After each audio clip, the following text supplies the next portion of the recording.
Exercise 1.0 है। इसमें कहता है find the missing term. Find the missing term. इसका तरीकाकार ये होता है कि ये वाली जो वैल्यू है इसको हमने इसके साथ मल्टीप्लाई करना होता है, इसका प्रोपोर्शन का इक्वल आ जाता है, और इस वाले को इसके साथ करना होता है। ठीक हो गया। अब ये 6 जो है इधर मल्टीप्लाई हो रहा है, हमें चूँकि x चाहिए 6 नहीं चाहिए, तो ये मल्टीप्लाई इधर आके डिवाइड हो जाएगा। ठीक है। अब सिंपल आप कैलकुलेटर यूज़ करेंगे। 13 × 18 इक्वल दबाएंगे, फिर तकसीम 6, ये आ गया हमारे पास 39। खुद भी काट सकते हैं, लेकिन आमतौर पर कुछ बच्चों को टेबल नहीं आते होते, तो इसलिए आप कैलकुलेटर यूज़ कर लें। बी वाला पार्ट है 18:14 प्रोपोर्शन x/12। इसको इसके साथ ज़रब करेंगे, इसको इसके साथ, ये वाला इधर लिख लेंगे x × 14 और इधर ये 18 × 12। हमें x चाहिए, 14 इधर आके डिवाइड हो जाएगा।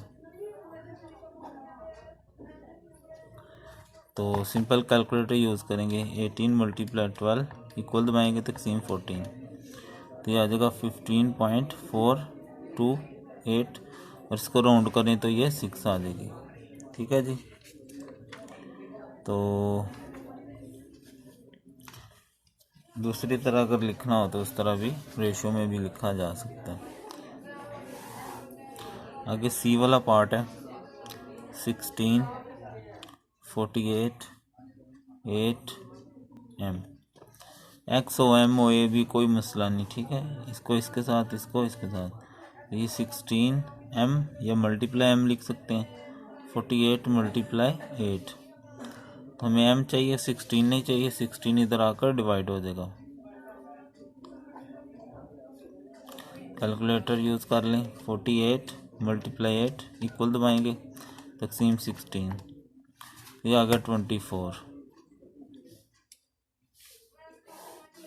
यहाँ पर डी लास्ट वाला पार्ट 9:y प्रोपोर्शन 24:8, ये इसके साथ, ये इसके साथ। तो ये मालूम करनी है, इसलिए आमतौर पर आपने जिसमें अननोन हो वो इधर रख लेने, बाकी ये 9 × 8 24 है, इधर आकर डिवाइड हो जाएगा। तो 9 × 8 डिवाइडेड बाय 24, तो ये 3 आ जाएगा हमारे पास। ठीक है, तो ये था जी। नंबर 2 है, कहता अ ट्रेन ट्रेवल्स 36 किलोमीटर इन 54 मिनट्स। एक ट्रेन जो है वो 36 मिनट्स में 36 किलोमीटर ट्रैवल यानी डिस्टेंस तय करती है 54 मिनट्स में। How far would it travel in 60 minute. 60 minute में वो कितना फासला तय करेगी। भाई ये एरो वाले क्वेश्चन होते हैं, डायरेक्ट और इनडायरेक्ट प्रोपोर्शन। जो चीज़ मालूम करनी हो वो पहले लिख लेनी है आपने, मतलब डिस्टेंस हमने निकालना है वो पहले लिख लें। दूसरी चीज़ क्या है, टाइम है। ठीक है। अब उसने कहा है कि ट्रेन ट्रैवल 36 किलोमीटर, यानी डिस्टेंस में किया 36 किलोमीटर, टाइम कितना है 54 मिनट। फिर कहता है हाउ वुड इट ट्रैवल, जो चीज़ मालूम करनी है कितना डिस्टेंस, वो एक्स ले लें, ए बी सी कुछ भी लिख लें यहाँ पर, इन 60 मिनट्स। या आपने अच्छे से समझ लेना है सवाल। अब सिचुएशन आपके जहन में होनी चाहिए। सिचुएशन ये है कि एक ट्रेन ट्रैवल कर रही है और टाइम दिया गया। अब इन सवालों में आपने ये वाला एरो हमेशा ऊपर रखना है, जो चीज़ मालूम करनी हो ना इसका एरो ऊपर की तरफ लगा देना। ठीक है। अब यहाँ बड़े गौर से आपने ये चीज़ समझनी है। सिचुएशन जहन में ले आए कि एक ट्रेन है वो ट्रैवल कर रही है और कोई डिस्टेंस तय कर रही है और टाइम दिया गया 54 मिनट में, वो डिस्टेंस तय कर रही है 36 किलोमीटर यानी कि। अब हमने देखना है कि टाइम, हर सवाल में ऐसे आपने देखना है कि चीज़ ज़्यादा हो रही है कि कम हो रही है। अब टाइम देखें तो वो ज़्यादा हो गया 54 था, अब हो गया 60। टाइम क्या हो गया? ज़्यादा। अब टाइम के ज़्यादा होने से हमने ये देखना है दूसरी चीज़ पे क्या इफ़ेक्ट पड़ा है। यानी दूसरी चीज़ हमारे पास है डिस्टेंस। यानी अगर टाइम ज़्यादा हुआ तो कॉमन सेंस से हम सोचें कि अगर वक्त ज़्यादा हो, सिचुएशन ज़हन में है कि ट्रेन है, ट्रेन का वक्त दिया कि वो फासला तय कर रही है। अगर वो फासला ज़्यादा तय कर रही, टाइम हमें ज़्यादा दे दिया गया है, तो फासले पे क्या फ़र्क पड़ेगा ये आपने सोचना है और ये ज़हन में सिचुएशन क्रिएट करनी है। तो अगर हम सोचें कि वक्त जब ज़्यादा हो ना तो डिस्टेंस भी क्या होता है? ज़्यादा हो जाता है। अगर वक्त ज़्यादा दिया जाए ट्रेन को तो वो फासला भी ज़्यादा तय करेगी। बस यही चीज़ आपने ज़हन में रखनी है कि अब इसके ज़्यादा होने से, यानी टाइम के ज़्यादा होने से डिस्टेंस भी क्या हो रहा है? ज़्यादा हो रहा है। अब अगर ऐसा हो कि एक चीज़ में इंक्रीज़ हो और दूसरी में भी इंक्रीज़ हो तो ये होता है डायरेक्ट प्रोपोर्शन। डायरेक्ट प्रोपोर्शन यानी जो असर एक चीज़ में हो वैसा ही दूसरी में हो रहा हो, तो या एक चीज़ अगर कम हो रही हो दूसरी भी कम हो जाए, उसको भी हम क्या कहते हैं? Direct proportion. ठीक है। तो जब ये ऐसा होगा कि जो एक चीज़ में इफेक्ट हुआ है वैसा ही दूसरी में हो, मतलब टाइम ज़्यादा हो रहा है तो फासला भी ज़्यादा होगा, ये हमने खुद सोच लेना, कॉमन सेंस है। तो अगर डायरेक्ट प्रोपोर्शन हो तो एरो हमने लगाना होता है ऊपर की तरफ। ठीक है जी। आई होप आपको समझ आ गई होगी, नहीं आई तो फिर बादाम खाया करें। ठीक है। सिचुएशन क्या थी? ट्रेन चल रही है, 54 मिनट्स में इतना फासला तय किया। आप 60 मिनट में पूछा कितना फासला, तो हमने पहले प्रोपोर्शन देख लेना है कि टाइम ज़्यादा होने से ट्रेन फासला भी ज़्यादा ही तय करेगी। अब जैसा इफेक्ट एक तरफ हुआ वैसे ही हो रहा हो तो एरो ऊपर की तरफ लगाते हैं। अब इसको लिखने का तरीका क्या होता है कि ये जो ये साइड होती है ये हमने ऊपर रखनी होती है और एरो वाली साइड नीचे, दरमियान में इक्वल लगाना होता है। अब इधर भी जो ये टेल होती है ये ऊपर और हेड वाली वैल्यू नीचे लिखनी है। अब हमें चूँकि एक्स चाहिए तो ये 36 इधर डिवाइड हो रहा है, उधर जाकर मल्टीप्लाई हो जाएगा ऐसे। अब हम कैलकुलेटर यूज़ करेंगे। 36 मल्टीप्लाई 60 इक्वल दबाएंगे और तकसीम 54, तो ये हमारे पास आ गया जी 40। ठीक है जी। यानी कि वो जो ट्रेन है वो 40 किलोमीटर डिस्टेंस तय करेगी। ठीक है जी। ये हो गया हमारा क्वेश्चन नंबर 2। तो इसमें हमें डिस्टेंस मालूम करना था, टाइम दिया गया था। टाइम पहले 54 में उसने 36 किलोमीटर तय किया, फिर 60 मिनट में हमने निकालना था। तो पहले हमने उसकी प्रोपोर्शन निकाली, वो डायरेक्ट प्रोपोर्शन थी। और ये सवाल अब ये कटिंग करके भी कर सकते हैं अगर कैलकुलेटर नहीं यूज़ करना, अगर आपका मैथ अच्छा है तो। आगे क्वेश्चन नंबर 3 है, कहता है एक एरोप्लेन फ्लाइज करता है 7 आवर्स, 7 घंटे, और उसमें जो फ्यूल होता है वो 191 लीटर है। ठीक है। तो आगे ये है how long can it fly on 301 litre. अगर उसमें 301 लीटर हो तो फिर वो कितना डिस्टेंस तय करेगा। ठीक है जी।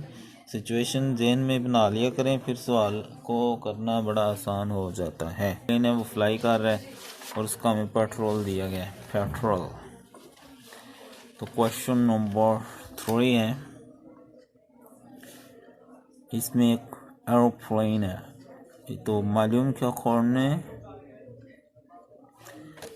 हाउ लॉन्ग, टाइम मालूम करना है कितनी देर ट्रैवल करेगा। दूसरा है हमारे पास फ्यूल, पेट्रोल लिख लो, लीटर लिख लो, कुछ भी लिख लो यार, सवाल हल करना होता है, इतना वो परेशान नहीं होना चाहिए बंदे। अब टाइम जो है ना वो 7 आवर्स है और फ्यूल है 191 लीटर्स। अब फ्यूल है 301 लीटर और टाइम यानी कितनी देर वो उड़ेगा। तो ये मैंने बताया कि ये हमेशा आपने ऐसे ऊपर ही लगा लेनी है। ठीक है। अब देखें, आपने दिमाग में सिचुएशन लिया है कि एरोप्लेन उड़ रहा है, फ्लाई कर रहा है, तो अगर इतना पेट्रोल है तो वो 7 घंटे उड़ता है। तो अब जैसे मैंने पिछले सवाल में बड़ी तफसील में समझाया है, आपने ये देखना करना है इसमें ज़्यादा हो रहा है कि कम हो रहा है। अब फ्यूल देखें, यानी फ्यूल से मुराद पेट्रोल, डीजल, कुछ भी हाई ऑक्टेन जो भी उसमें जहाज़ में डाला हुआ है। अब ये ज़्यादा हो रहा है, ये क्या हो रहा है? ज़्यादा हो रहा है। नज़र आ रहा है ना, ये 100 है, ये 300 है, तो ये ज़्यादा हो गया। अब हमने ये देखना है कि अगर फ्यूल ज़्यादा है वो तो वो टाइम ज़्यादा उड़ेगा या कम, यानी सिचुएशन ज़हन में रखनी है कि जहाज़ उड़ रहा है तो वो कितने यानी ज़्यादा घंटे उड़ेगा या कम। सिंपल है, हमारी गाड़ी में पेट्रोल ज़्यादा हो तो हम ज़्यादा देर चल सकते हैं, ऐसे अब फ्यूल ज़्यादा होने से वो टाइम भी क्या होगा, ज़्यादा। अब देखें ये कौन सा प्रोपोर्शन बन रहा है, यानी फ्यूल ज़्यादा हुआ तो टाइम भी क्या हुआ, ज़्यादा हो गया। दोनों एरो क्या हो गए हैं, एक जैसे हो जाए तो इसको हम क्या कहते हैं, डायरेक्ट प्रोपोर्शन। तो अगर डायरेक्ट प्रोपोर्शन हो तो एरो क्या लगाना है, आपने ऊपर की तरफ लगाना है, ठीक है। अब इसको लिखने का तरीका क्या होता है, टेल ऊपर हेड नीचे इक्वल, टेल ऊपर हेड वाली रकम बटे में, ऐसे दरमियान में इक्वल लगाना होता है आपने। अब ये जो 7 है वो इधर आकर मल्टीप्लाई हो जाएगा, 301/191। अब सिंपल हम कैलकुलेटर यूज़ करेंगे, अगर आपको ज़ुबानी आता है तो माजू खान बन के कर लें। 301 × 7 इक्वल दबा लें, तकसीम 191। तो ये तकरीबन 11 आवर्स आ रहे हैं, ठीक है, 11 आवर्स। ठीक हो गया भाई। तो आगे जो है हमारे पास क्वेश्चन नंबर, ठीक है भाई, समझ आ गई। फ्यूल दिया गया था और टाइम दिया गया था कि वो इतना फ्यूल हो तो इतने घंटे उड़ता है। अब फ्यूल ज़्यादा हो गया तो टाइम बताओ कितना लगेगा, उतना लगेगा या कम लगेगा। तो हमने बड़ा आराम से इसको खोल लिया। तो आगे है जी क्वेश्चन नंबर 4। क्वेश्चन नंबर 4 में उसने कहा है कि एक टाइपिस्ट है, यानी टाइप करने वाला, बैंक में भी हो सकता है, कहीं भी हो सकता है, सिचुएशन इन मिले हैं। कहता वो 259 वर्ड्स इन 7 मिनट, 7 मिनट में वो 259 वर्ड्स टाइप कर लेता है। How long would he take to type, अगर उसने 407 वर्ड्स टाइप करने हैं तो उसको कितना मिनट लगेंगे। ठीक है जी, सिचुएशन आ गई हमारे ज़हन में। तो क्वेश्चन क्या है, क्वेश्चन नंबर है 4। तो अब टाइम निकालना है हमने, टाइम। दूसरी चीज़ क्या है, उसने वर्ड्स टाइप किए। तो बता रहा है कि भाई सिचुएशन ज़हन में रखनी है कि वो टाइपिंग कर रहा है कोई बंदा। तो 259 वर्ड्स उसने टाइप किए इन 7 मिनट, 7 मिनट में। अब उसने वर्ड्स टाइप करने हैं 407, तो टाइम बताना है कि ये तो ऊपर हो गई ना। ठीक है, अब देखें, दिमाग को हाजिर रखा करें तो फिर सवाल मिनट में हो जाता है। ये समझाने के लिए इतना लंबा करो, वरना देखने से पता चल जाता है कि ज़ाहिर है वर्ड्स ज़्यादा हैं अब, यानी ज़्यादा लिखना है अब। तो ज़ाहरी बात है, आप जैसे लिखते हैं कोई चीज़, ज़्यादा लिखना हो तो वक्त ज़्यादा लगता है। तो यही बात यहाँ पर, अगर उसने ज़्यादा वर्ड्स टाइप करने हैं, यानी पहले 259 थे अब 400 हो गए, तो अगर उसने ज़्यादा वर्ड्स टाइप करने हैं तो टाइम भी ऑफ कोर्स ज़्यादा लगेगा ना। तो जिन तो नहीं है ना, या कोई जिन आ जाएगा तो वो कर देगा। तो सिंपल वर्ड है कि जब वर्ड ज़्यादा होंगे तो टाइम ज़्यादा। अब वर्ड से ज़्यादा होने से टाइम क्या हो गया, ज़्यादा। एरो दोनों एक तरफ हैं तो कौन सा प्रोपोर्शन है, डायरेक्ट प्रोपोर्शन। डायरेक्ट प्रोपोर्शन हो तो एरो ऊपर लगाते हैं। इधर भी लगा सकते हो, इधर भी लगा सकते हो, ये कोई बॉडी गार्ड नहीं खड़े गए, इधर लगाया तो इधर लगा दिया, जहाँ मर्जी लगा सकते हैं। ठीक है, जहाँ मर्जी का मतलब नहीं वो होते ला दो, यानी इधर लगा लो या इधर लगा लो। अब ये जो टेल है ये ऊपर और हेड नीचे, टेल ऊपर हेड नीचे। अब जो 7 है दूसरी तरफ जाएगा तो मल्टीप्लाई हो जाएगा, 407/259। तो कैलकुलेटर से हम इसका निकाल लेते हैं। 7 × 407 इक्वल दबाएंगे, तकसीम 259। तो ये लिखा जी 11 मिनट्स, क्योंकि मिनट्स में टाइम था ना इसलिए यहाँ मिनट्स लिख देंगे। ठीक है जी, टाइपिस्ट है वो वर्ड्स टाइप कर रहा है, तो 7 मिनट में इतने करता है। अब पूछा था इतने वर्ड्स हो तो कितने मिनट लेगा, तो वो 11 मिनट्स लेगा। क्वेश्चन नंबर 5 है, कहता है एक बस ट्रैवल करती है 200 किलोमीटर इन 3 आवर्स एक बस 30 घंटों में 200 किलोमीटर डिस्टेंस तय करती है। How much time is needed, कितना वक्त चाहिए फॉर जर्नी और 450 किलोमीटर्स, कितना वक्त लगेगा अगर 450 किलोमीटर तय करनी है तो क्वेश्चन नंबर 5, मालूम जो चीज़ करनी है वो इधर लिखनी होती है। हाउ मच टाइम, टाइम आ गया। दूसरी चीज़ है डिस्टेंस, डिस्टेंस बस ट्रैवल करती है 200 किलोमीटर इन 3 आवर्स। अब तय करना है 450 किलोमीटर, टाइम कितना लगेगा। ठीक हो गया जी। सिचुएशन ज़हन में रखेंगे कि एक बस ट्रैवल कर रही है, ये हमेशा ऊपर ही होती है। ठीक है। अब आपने ये देखना है कि डिस्टेंस ज़्यादा हो रहा है तो कॉमन सेंस है, अगर हमने ज़्यादा दूर जाना है तो टाइम भी ज़्यादा लगेगा। तो डिस्टेंस ज़्यादा होने से टाइम भी क्या हो रहा है, ज़्यादा हो रहा है। तो ये क्या होगी, डायरेक्ट प्रोपोर्शन। डायरेक्ट प्रोपोर्शन हो तो हम एरो ऊपर को लगाते हैं। अब इसको लिखने का तरीका क्या होता है कि ये वाली ऊपर और हेड वाली नीचे, दरमियान में इक्वल, ये वाली ऊपर, हेड वाली नीचे। ये 3 इधर आएगा तो मल्टीप्लाई हो जाएगा 450 डिवाइडेड बाय 200। तो x इक्वल टू, अब यहाँ मल्टीप्लाई कर देंगे, 3 × 450 डिवाइडेड बाय 200, 6.75 आवर्स हमारे लगेंगे। ठीक है, 6.7 आवर्स।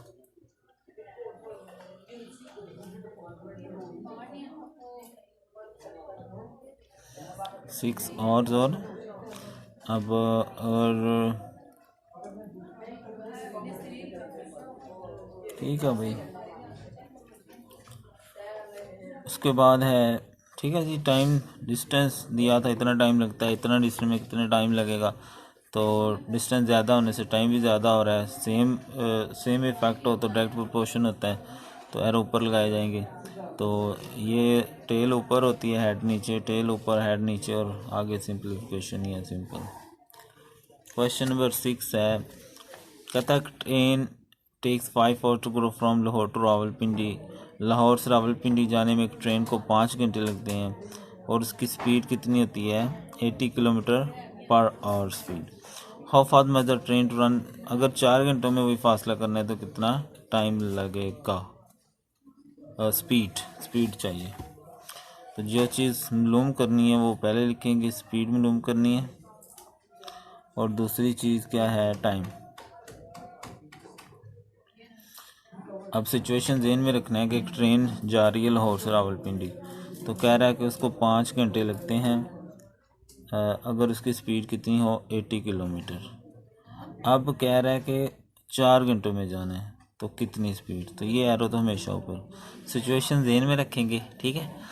अब उसने हमें कहा है कि 5 घंटे लगते हैं लाहौर से रावल, अब कह रहा है 4 घंटे में, मतलब जल्दी जाना है। टाइम थोड़े का मतलब जल्दी, ऐसे जैसे हम किसी को कभी जल्दी जाना है, पहुँचाना है कहीं पे, तो फिर वो क्या होगा जी, अन्य गाड़ी चलाएगा स्पीड के साथ। तो ज़ाहिर है अब स्पीड, टाइम क्या हो रहा है, कम, हमने कम टाइम में पहुंचना है, तो स्पीड क्या करनी पड़ेगी, ज़ाहिर है अगर जल्दी चलेगी गाड़ी, तेज़ चलेगी, तो स्पीड ज़्यादा करनी पड़ेगी। अब देखें ये एरो रिवर्स हो गए एक दूसरे के। अगर रिवर्स हो तो हम कहते हैं इनवर्स प्रोपोर्शन। तो ये कौन सा होता है, इनवर्स प्रोपोर्शन। जब इनवर्स प्रोपोर्शन आएगा तो एरो आपने नीचे लगा देना है, नीचे की तरफ। ठीक है जी, समझ आ गई सिचुएशन की। गाड़ी थी 5 घंटे में पहुंचना था तो 80 की स्पीड पे जाती है। अगर 4 घंटे में वही फासला तय करना हो तो ज़्यादा स्पीड बढ़ानी पड़ेगी। टाइम कम होने से स्पीड ज़्यादा करनी पड़ रही है। एरो रिवर्स हो गए हैं तो इनवर्स प्रोपोर्शन हो तो एरो नीचे लगाना है, टेल ऊपर, हेड नीचे, टेल वाला हिस्सा ऊपर, हेड वाला नीचे। 80 उधर जाएगा तो मल्टीप्लाई हो जाएगा, मल्टीप्लाई 5/4, तो 4 2 आर 8, ये कैलकुलेटर से कर लो तो ये आ जाएगा जी 100 की स्पीड यानी किलोमीटर पर, और जो पहले का यूनिट दिया हो, यानी अगर 100 की स्पीड होएगी ना तो फिर वो हमें 4 घंटे में पहुंचा देगी, चाहे वो ऊपर पहुंचा दे अल्लाह के पास। ठीक है, आगे है जी क्वेश्चन नंबर 7।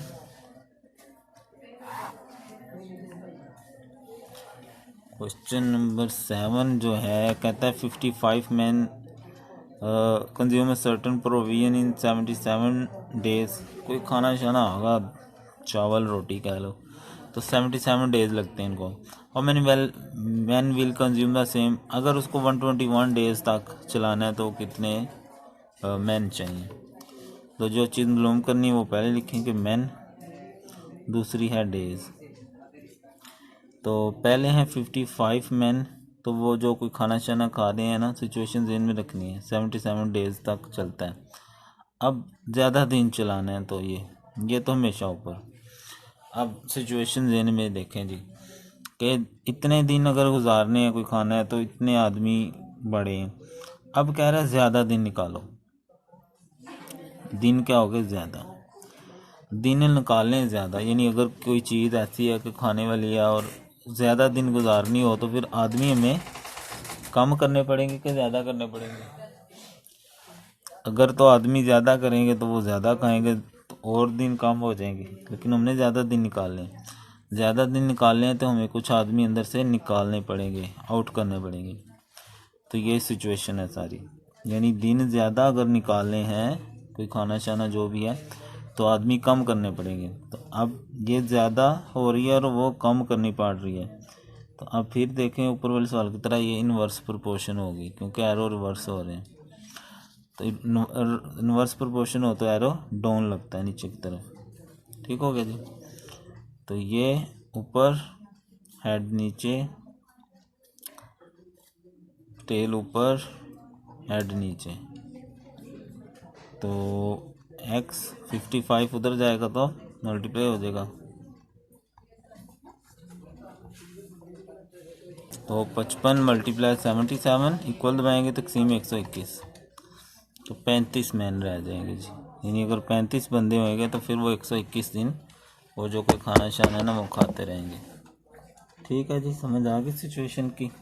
अगर एक तरफ एरो हो तो डायरेक्ट प्रोपोर्शन होता है, और अगर रिवर्स हो तो उल्ट हो जाए तो रिवर्स होता है, उसमें एरो नीचे लगता है।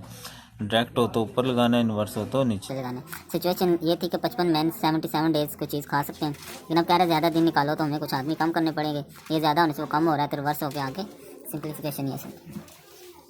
नंबर है हमारे पास 8 तक एरोप्लेन फ्लाई कर रहा है 550 किलोमीटर की स्पीड पर, और वो फासला तय करता है 1.5 hours by how much speed. अब कितनी स्पीड होएगी कि वही फासला 1/1/4 यानी इससे जल्दी में तय करें। ये हम ख़त्म कर लेते हैं, तो ये होएगा 2 चले होएगा क्या इधर करके देख लेते हैं। क्वेश्चन नंबर 8,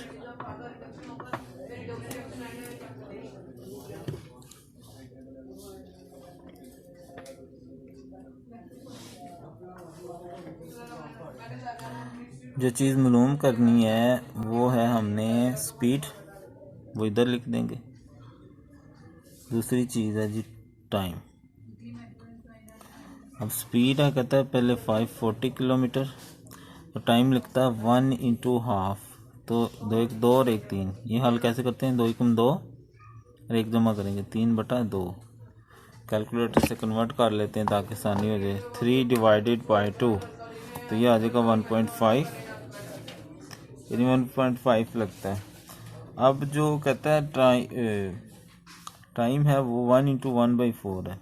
4 1 4 और 1 5/4, 5/4, तो ये 1.25। तो स्पीड मालूम करो। ठीक है जी, सिंपल सा भाई क्वेश्चन है ये, हमेशा ऊपर। तो अब देखें 1.5 टाइम में अगर जाना है उस जहाज़ ने तो इतनी स्पीड होनी चाहिए। तो अब टाइम देखें क्या है, कम है, टाइम थोड़ा है तो पिछले सवाल की तरह ही सिचुएशन बन गई है कि हमें स्पीड ज़्यादा करनी पड़ेगी। अब देखें टाइम हो रहा है कम और स्पीड करनी पड़ रही है ज़्यादा ताकि जल्दी पहुँचें, तो ये इन्वर्स प्रोपोर्शन हो गया। इन्वर्स हो तो एरो नीचे को लगाया जाता है, ये वाला ऊपर, हेड वाला नीचे, ये वाला ऊपर, हेड वाला नीचे। 540 दूसरी तरफ जाकर मल्टीप्लाई हो जाएगा 1.5 ओवर 1.25।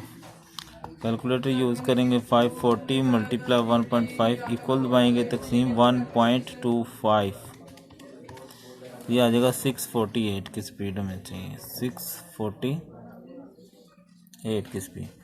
तो ये था जी क्वेश्चन नंबर 8, जिसमें हमने क्या निकालना था, स्पीड निकालनी थी। ठीक है,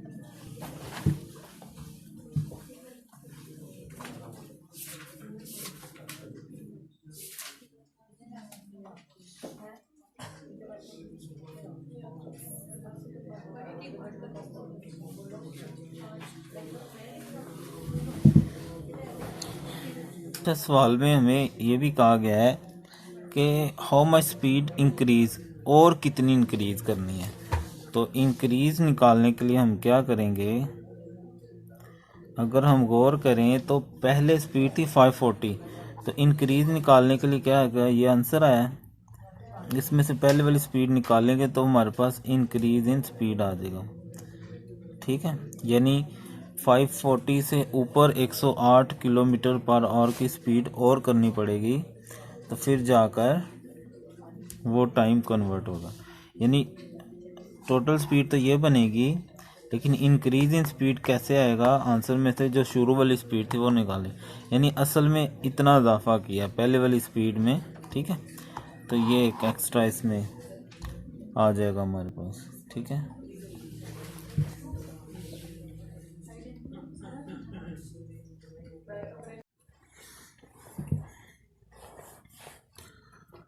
क्वेश्चन नंबर 9 है,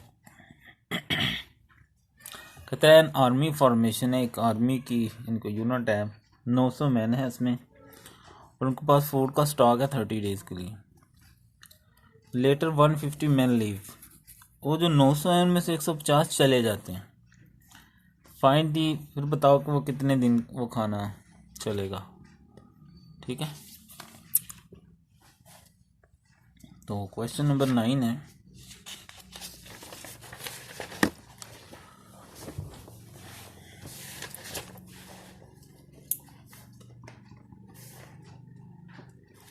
मालूम हमने करना है डेज, दूसरी चीज़ क्या है, मैन। तो क्या कहा उसने, कहता है 900 मैन है और कोई खाने का स्टॉक पड़ा है 30 डेज वो चलता है। अब ये बताओ कि 150 मैन है तो कितने दिन चलेगा। ठीक है, ठीक हो गया जी। अब बेटा गौर से देखिएगा, उसने हमें क्वेश्चन में कहा है कि 900 मैन है 30 डेज़ के लिए, तो ये सवाल इम्पोर्टेंट भी है। कहता है 150 मैन लिव, 150 आदमी चले गए, इसका मतलब है 900 आदमी से 150 चले गए हैं, मतलब 150 यहाँ नहीं आना। ये उसने बताया कि इतने बंदे चले गए हैं, इसका मतलब है 900 थे, 150 चले गए तो माइनस कर लो, तो ये आ गए हमारे पास 750, तो ये आएंगे 750। 150 नहीं लिखना, मैंने जानबूझ के लिखा ताकि आपको पक्का हो जाए कि 150 उसने कहा चले गए, इसका मतलब माइनस करके देखेंगे तो ये बच गए बंदे। ठीक है, ये एरो हमेशा ऊपर ही होएगा। अब हमने इसका प्रोपोर्शन देख लेंगे। अब मैन क्या हो रहे हैं, 900 700 यानी कम हो रहे हैं, कम हो तो एरो हम नीचे को लगाते हैं। अब बंदे क्या हुए, कम हुए। बंदे कम होने से सिचुएशन ज़हन में लाएं कि कोई खाना है जो उन्होंने खाना है, खाना वो खाना है उन्होंने, और बंदे कम हो गए। तो पहले जो थे 30 दिन लगते थे, अब देखें बंदे कम होंगे तो वही खाना जो पहले था वो खाएंगे मतलब ज़्यादा दिन में खाएंगे का थोड़े दिन में खाएंगे। तो ज़ाहिर बात है अगर बंदे कुछ चले जाए अंदर से तो ज़्यादा दिन वो खा सकते हैं, ठीक है ना, कॉमन सेंस का। इसका मतलब है ये चीज़ कम होने से वो क्या हो रही है, ज़्यादा हो रही है। तो ये हमें सीधा सीधा नज़र आ रहा है, ये इन्वर्स प्रोपोर्शन है। और इन्वर्स प्रोपोर्शन होता है एरो नीचे को लगाते हैं हम, ठीक है जी। आगे सिंपल एरो, टेल नीचे, हेड ओ ये ऊपर, हेड वाली नीचे, टेल वाली ऊपर, हेड वाली नीचे। 30 उधर जाएगा तो मल्टीप्लाई हो जाएगा। 30 मल्टीप्लाई 900/750। कैलकुलेटर यूज़ करके आंसर निकाल लेंगे। 30 मल्टीप्लाई 900 इक्वल दबा देंगे तकसीम 750। तो ये आ गया हमारे पास 30, यानी अगर 150 आदमी चले जाएं तो वो 36 दिन तक वही जो खाना 30 दिन होना था 36 दिन तक वो खा सकते हैं, ठीक है जी। सिंपल सा क्वेश्चन था। एक सिचुएशन दी गई थी कि एक आर्मी का कोई फॉर्मेशन है, कैंप है, और उसमें कोई खाना है जो खाने का स्टॉक है वो 30 डेज तक चलता है 900 बंदों के लिए। फिर उसने कहा कि 150 चले जाएं। तो ये हमने अपने दिमाग से देखना है कि 150 नहीं आएगा, बल्कि फिर आगे आपको बताइए।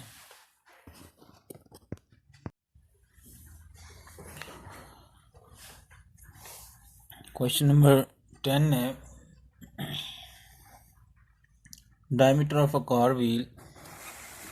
तो कार का व्हील है उसका जो डायमीटर है वो 6 डेसीमीटर है।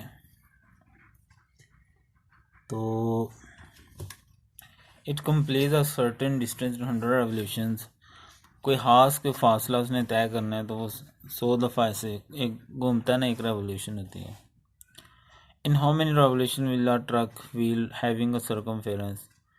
कितने रेवोल्यूशंस चक्रों में एक जो ट्रक का व्हील है जिसका सरकम 10 पाई डेसीमीटर है वही फासला तय करेगा, ठीक है जी। तो क्वेश्चन नंबर 10 है, मालूम क्या करना है हमने, distance in how many revolutions यानी वो एक जो चक्कर होता है ना, ठीक है, रेवोल्यूशंस या राउंड्स कह लो, राउंड्स भी कह सकते हैं। दूसरी चीज़ है हमारे पास सरकमफेरेंस।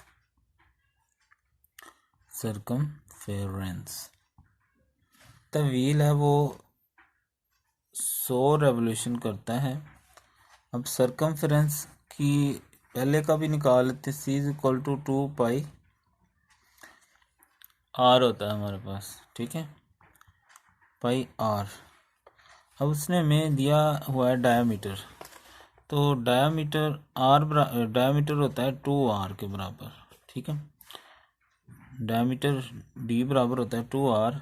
तो हमें यहाँ पर R की वैल्यू चाहिए, तो फार्मूला बनेगा D/2। तो D उसने दिया हुआ हमें कितना, 6/2, 2 3 6 आ जाएगा। तो ये 3R की जो वैल्यू है वो हम ये R की वैल्यू हम यहाँ पर रखेंगे तो ये आ जाएगा 6 पाई। तो पहला हो गया 6 पाई। दूसरे में उसने क्या कहा हमें कि अगर 10 पाई हो तो फिर निकालो रेवोल्यूशंस, ठीक है। अब देखें सिचुएशन ज़हन में ले आए। एक कार का ना व्हील है, ऐसे सर्कल है। तो अगर मैं कार बनाऊं तो वो स्पोर्ट्स कार समझ लें, ठीक है, जो कार्टूनों में दिखाई देती है ना, वही वाली।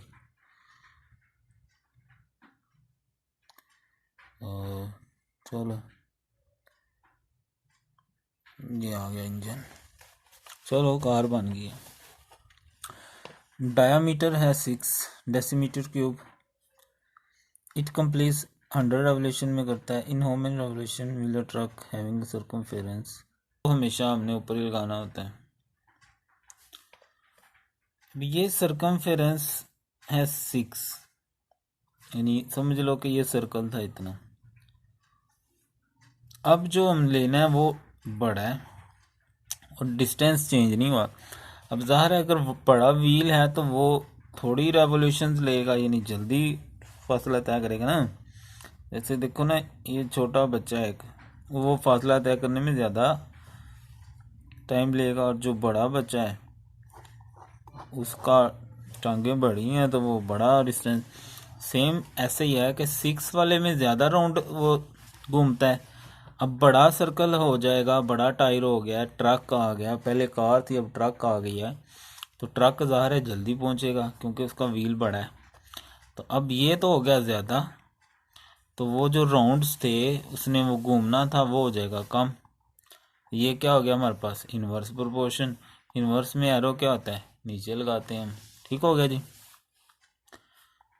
टेल ऊपर हेड नीचे, टेल ऊपर हेड वाली वैल्यू बटे में। ये 100 इधर ले आएंगे, पाई पाई से काट दो। 100 मल्टीप्लाई 6/10, 0 0 से कैंसिल, 10 मल्टीप्लाई 6, तो ये आ जाएगा लो जी 60 रेवोल्यूशंस या राउंड्स। आगे समझ जी। ठीक है, उसने कहा था एक कार का टायर है, उसका ये डायामीटर है, उसको पहले हमने सर्कमफेरेंस बनाना है क्योंकि दूसरा भी सर्कमफेरेंस था, या उसको भी यानी डायामीटर में कन्वर्ट कर लेते हैं। तो डायामीटर सर्कमफेरेंस के लिए 2πr होता है। आर नहीं दिया उसने, हमें डी दिया हुआ है। डी उसने कहा था 6 है, तो हमें आर चाहिए, तो फार्मूला होता है डी बराबर 2r। यहाँ से 2 डिवाइड हुआ, डी की वैल्यू 6 है, आर निकल के आर को यहाँ पर रखा, 6π आ गया आंसर, ये आ गया। इस तरह दूसरा उसने दिया हुआ था। अब ये बड़ा टायर है तो ज़ाहिर है ये बड़ा होने से वो रेवोल्यूशन कम हो जाएंगे। इस तरह हमने ये सवाल हल कर लिया। 7 है, कहता है एक सोप फैक्ट्री है, 600 यूनिट्स बनाती है, नहीं समझ लो कि कोई साबुन के पैकेट बनाती है। 9 डेज में 20 मशीन्स हैं, कितने यूनिट्स बनाएंगे हम मेड इन 12 डेज, 12 दिनों में विद हेल्प ऑफ 18 मशीन्स। अब इसमें थोड़ा वो ज़्यादा आ गया डाटा, तो दो आएंगी यहाँ पर हमारे पास वैल्यूज़। ठीक है, मैं अभी मालूम क्या करना है, यूनिट्स सोप्स। तो क्वेश्चन नंबर 11, यूनिट्स मालूम करने हैं। दूसरी दो चीज़ें क्या हैं, डेज हैं और मशीन्स हैं। एक ही सवाल में समझ लें कि 2 सवाल आ गए हैं।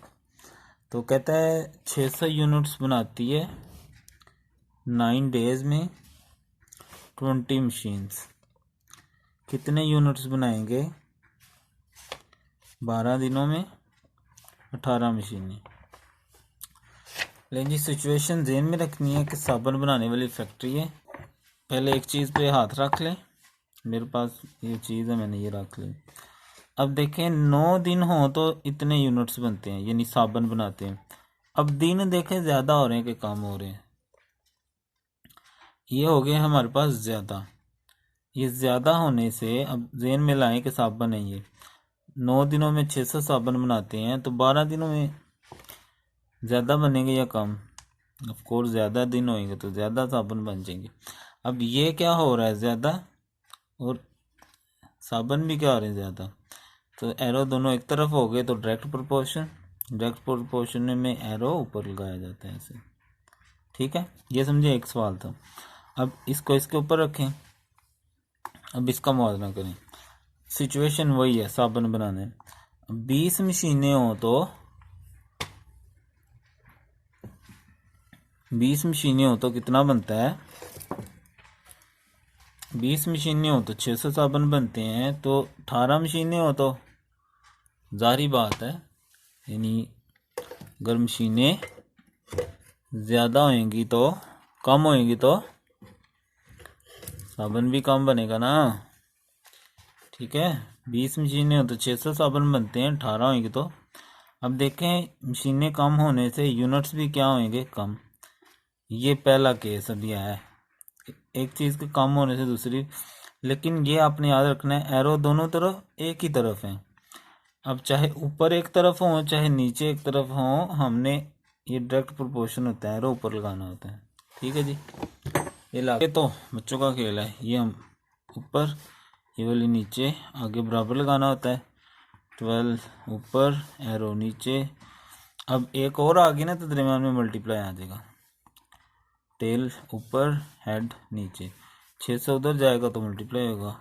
600 मल्टीप्लाई 12/9 मल्टीप्लाई 18/20। कटिंग आती है तो कटिंग कर ले, वरना कैलकुलेटर तो है ही ना जिंदाबाद। 600 मल्टीप्लाई 12 मल्टीप्लाई 18 इक्वल दबाएंगे, तकसीम 9, फिर इक्वल, फिर तकसीम 20, तो ये आ गया 720। ओके जी, फिर देखें 11वां सवाल था 600 यूनिट इसमें आती है 9 दिनों में 20 मशीनें, 12 दिनों में 18 मशीनें कितने यूनिट बनाएंगी। तो पहले आपने एक पे हाथ रख लेना है, उसका एरो लगा लेना है, फिर दूसरे पे रख के दूसरे का निकाल लेना है, ऐसे एरो लगा के। ठीक है, 9 दिनों में इतने बनते हैं, 12 में ज़्यादा बनेंगे। जो ज़्यादा होने से ज़्यादा हो रहा है एरो पर, मशीनें कम होने से यूनिट्स भी कम बनेंगे, डायरेक्ट प्रोपोर्शन एरो पर लगेगा। आगे इसमें यह था कि ये टेल ऊपर होती है, हेड नीचे, इधर बराबर लगाना होता है। 2 रकमें आएंगी तो दरमियान में ज़रब आ जाएगा, ये इस तरह रख ज़रब आएगी। अगर आपको कटिंग आती है तो कटिंग के साथ कर सकते हैं, नहीं आती तो सिंपल कैलकुलेटर को यूज़ करेंगे और हल कर लेंगे। नंबर 12 है 12। फैक्ट्री मैनेजर 30 वर्कर को हायर करता है 40 दिन काम करने के लिए, 8 घंटे रोज़ काम करने हैं। वर्क जो है कंप्लीट होना है 30 डेज में बाई 45 वर्कर्स। उनके वर्किंग हॉर्स ठीक है, कोई फैक्ट्री है उसमें 30 वर्कर काम करते हैं और 40 दिन काम करते हैं और 8 घंटे रोज़ काम करके कोई काम है वो मुकम्मल करते हैं। समझो कि प्रोजेक्ट मिला हुआ उनको, और जो वर्कर है ना वो 45 वर्कर हो गए, दिन 30 हो गए, तो उन्हें कितने घंटे काम करना पड़ेगा। ठीक है, ये है हमारे पास सिचुएशन आप समझ गए हैं तो सवाल शुरू करते हैं। Question number 12। मालूम क्या करना है, आवर्स, वर्किंग आवर्स। दूसरी चीज़ क्या है, वर्कर्स हैं, और उसके साथ हैं डेज। कहता है 30 वर्कर्स हैं, 40 दिन काम करते हैं और रोज़ 8 घंटे काम करते हैं। अब क्या है, वक़्त थोड़ा है, 30 दिन में करना है, और वर्कर 45 हैं, तो वक़्त ठीक है, ये तो हमेशा ऊपर होगा। ये मैंने आपको बता दिया, इसको रेंज लगा लेना आपने। अब पहले इन दोनों का कंपैरिजन करेंगे। सिचुएशन जेन में लें, कोई प्रोजेक्ट उन्होंने करना है। अब देखें 30 वर्कर हो तो 8 घंटे उनको करना पड़ता है काम, 30 बंदे काम करें तो 8 घंटे करते रहें तो प्रोजेक्ट ख़त्म हो जाता है। अब वर्कर हो गए ज़्यादा, वर्कर ज़्यादा होने से वक़्त हिसाब लगा लें कि उनको उतने घंटे काम करना पड़ेगा या थोड़े। ठीक है, अगर आप तो समझदार हैं, माशाल्लाह समझदार ही हैं, तो वक़्त जब वर्कर ज़्यादा हो जाए, बंदे किसी काम में ज़्यादा हो जाए तो वक़्त थोड़ा लगता है क्योंकि ज़्यादा बंदे काम कर रहे होते हैं। अब ये तो हो रही है ज़्यादा और टाइम हो रहा है कम, तो ये हो गया इन्वर्स प्रोपोर्शन। इन्वर्स में एरो हम लगाते हैं नीचे की तरफ। ठीक है, अब यहाँ रख लें। अब देखें, अब डेज, अब सेंटर वाला बोल जाना आपने, अब दिन का और घंटों का, यानी जो प्रोजेक्ट है अगर 40 दिन में काम करना हो तो 8 घंटे काम करना पड़ता है रोज़, यानी 40 दिन में ख़त्म करना है तो 8 घंटे काम करना पड़ेगा। अब हमें 30 दिन में वही काम मुकम्मल करना है। ठीक है, अब वही काम है लेकिन अब हमें उस काम को कितने दिनों में मुकम्मल करना है, 30 दिनों में। तो भाई सिंपल सी बात है, अगर कोई काम जल्दी करना हो तो वक़्त हमें ज़्यादा देना पड़ेगा। अगर वही काम हमने जल्दी करना है तो हमें वक़्त ज़्यादा देना पड़ेगा। तो अब दिन क्या हो रहे हैं कम और वक़्त क्या हो रहा है हमें ज़्यादा देना पड़ रहा है, तो फिर क्या हो गया इन्वर्स प्रोपोर्शन। इन्वर्स में हम एरो क्या करते हैं, नीचे को लगाते होते हैं। ठीक हो गया भाई। तो आगे तो भाई टेल नीचे, हेड वाली ऊपर और नीचे, दरमियान में इक्वल, टेल वाली ऊपर, हेड वाली नीचे, दरमियान में मल्टीप्लाई, टेल ऊपर, हेड नीचे। तो ये जो 8 है इधर आएगा तो ज़रब हो जाएगा, और ये दोनों करना है तो काट दें, 30 30 से काट रहे हैं, बाकी आ जाएगा 40/45।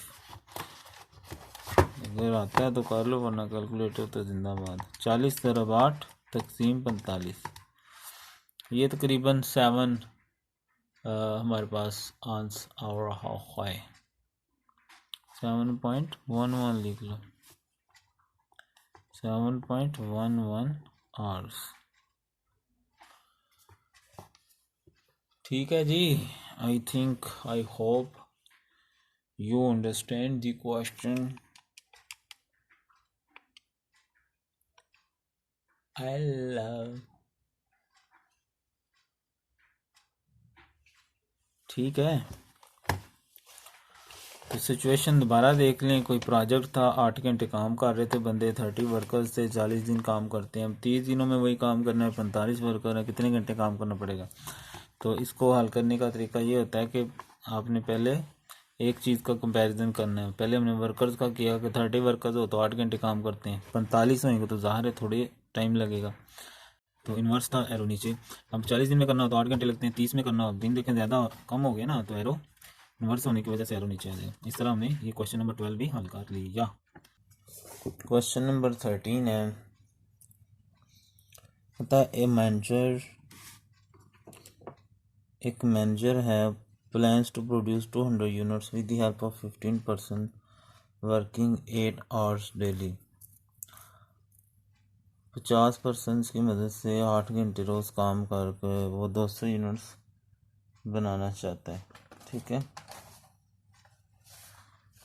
कहता how many units can be made 80% 6 hours daily. अगर 13 बंदे कितने यूनिट्स बनाएंगे अगर 80% हो और वो 6 घंटे रोज़ काम करेंगे। ठीक है,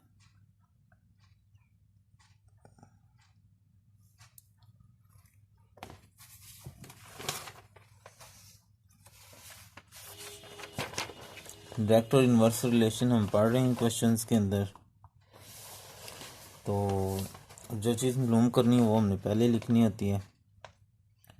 हाउ मैनी यूनिट्स, जो चीज़ मालूम करनी है वो इस तरफ आ जाएगी, यूनिट्स। उसके साथ क्या क्या है दूसरी चीज़ें, 100 पर्सन हैं और दूसरा आवर्स हैं या टाइम है। ठीक है, तो 200 यूनिट्स बनते हैं अगर 50 पर्सन हों और वो 8 घंटे डेली काम करते हैं। कहता है कितने यूनिट्स बनेंगे, इसको हम एक्स कह देते हैं आमतौर पर, वाई भी कह सकते हो, ए भी, कुछ भी लिख लो यहाँ पर। अगर 80 पर्सन काम करें 6 आवर्स काम।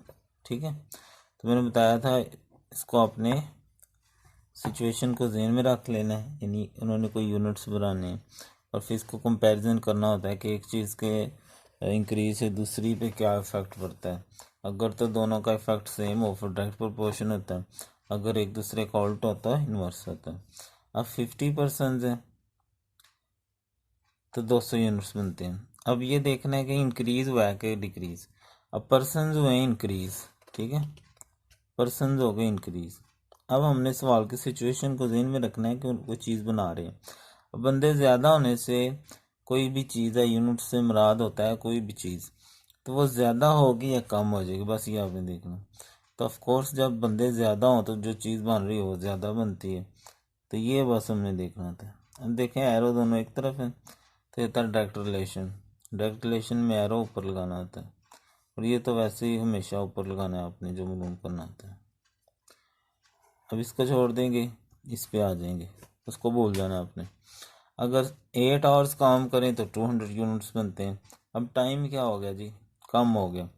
अब वक़्त जब किसी चीज़ में कम लगाया जाए तो यूनिट्स भी ऑफ कोर्स कम बनेंगे। अब इसके कम होने से वो भी क्या हो रही है, कम हो रही है। ठीक है, इफेक्ट सेम है। इफेक्ट सेम हो तो डायरेक्ट रिलेशन होता है, डायरेक्ट प्रोपोर्शन होता है, और डायरेक्ट प्रोपोर्शन में एरो ऊपर लगाया जाता है। बस जी इतना सा काम था। अब ये जो है टेल ये ऊपर होती है और हेड वाली नीचे, दरमियान में इक्वल लगाना होता है। टेल वाली ऊपर, हेड वाली नीचे, दरमियान में मल्टीप्लाई, टेल वाली ऊपर, हेड वाली नीचे। ये 200 इधर आएगा तो मल्टीप्लाई हो जाएगा, 200 मल्टीप्लाई 80 और 56/8। अब सिंपल कैलकुलेटर में यूज़ कर लूँगा यहाँ पर। 200 मल्टीप्लाई 80 मल्टीप्लाई 6 इक्वल दबा देंगे, तकसीम 50, फिर तकसीम 8, तो ये हमारे पास आ जाएंगी 240 यूनिट्स बनाएंगे। ठीक है जी। सिचुएशन एक हमें दी गई थी कि कोई फैक्ट्री है, उसमें कोई यूनिट्स बनते हैं। अब यूनिट्स में फ़ैन हो सकते हैं, यूनिट में साबुन हो सकता है, उसमें शैम्पू, कोई भी चीज़ एक यूनिट होती है। 80% 8 घंटे काम करते हैं तो इतने यूनिट्स बनते हैं। अब उसने कहा कि 6 घंटे 80 बंदे काम करें तो क्या बनेगा। तो एक एक का कंपैरिजन करना है, पहले इसका इसके साथ करके देखना है क्या रिलेशन है, फिर इसका इसके साथ। अगर सेम इफेक्ट हो तो डायरेक्ट प्रोपोर्शन होता है, ऊपर लगाना होता है। आगे बाकी सिंप्लीफिकेशन ही है। ठीक है,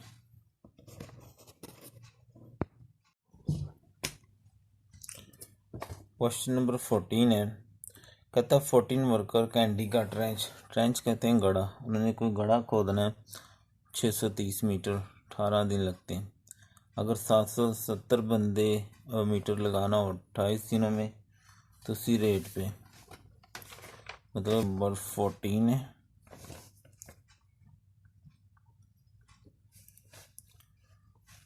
जो चीज़ मालूम करनी हो वो पहले लिख लेनी है। वर्कर्स कहता है 14 वर्कर्स हैं।